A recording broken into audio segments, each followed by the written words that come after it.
for today's kanapis maligo tag sayo kay alas 7 sa buntag, alas 7 alas 8 na nami sa Viking Gym kay kami may mo prepare sa mga bangko. Lamisa alang sa ayuda karong 25. So nagready na ko man ako kaligo. So nagting pa kay kog t-shirt ani kay gadahon kog mag-uniform mi. So ako ra din nag-uniform pastang lawa. So okay ra. So karon nikaon ako diri. Dapita mamahotanan para dito mapas. Ug karon mukaon tadaan kay parang dito mapas mo kay buntag para bas. So hangtod ni mga siguro alas 12 may mahuman. So mukaon tadaan. Okay, pasabta sila tiyan. Ug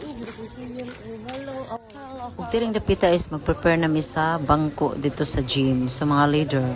For today's vlog, mga langga. Ani ata karon sa pa ni Viking kay manghatag tag mga ayuda.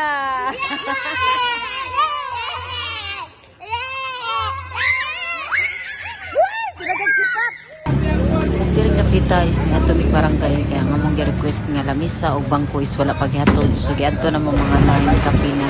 Viking. So ni Atomi so nakuha na mo 50 ra ka bangko. So may gani kay pag-abot sa driver dito ug mga trabahante, mga kauban pagtanaw kay daghan man kayong tao. So arang-arang kay gipunan.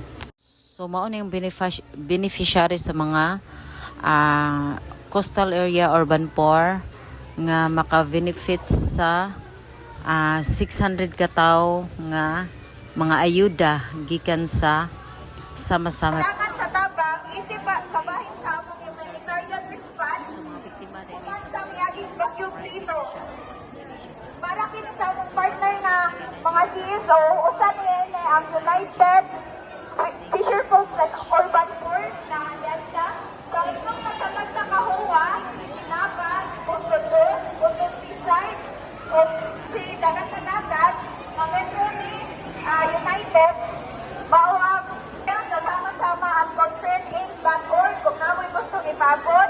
Pwede mong text po na Ate Risa 0956-625-5471 or pwede po ninyo i-scan. So kung namoy dugang pangutana, pwede na kayo pumunod.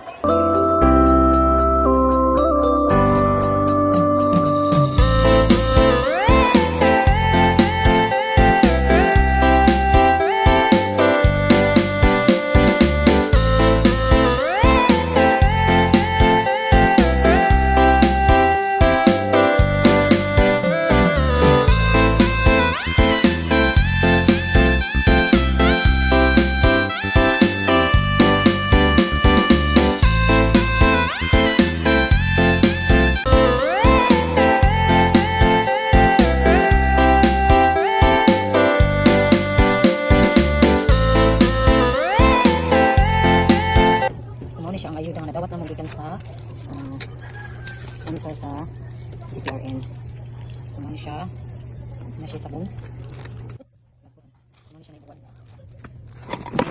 Mantika. Na coffee. Na 5 sabons 1 2 3 4. Na kamay. Ay gas 5 kilos. Ivory. Na ay 5 dapat 5 kabuksa din sa isa ka bawli. So daghang salamat.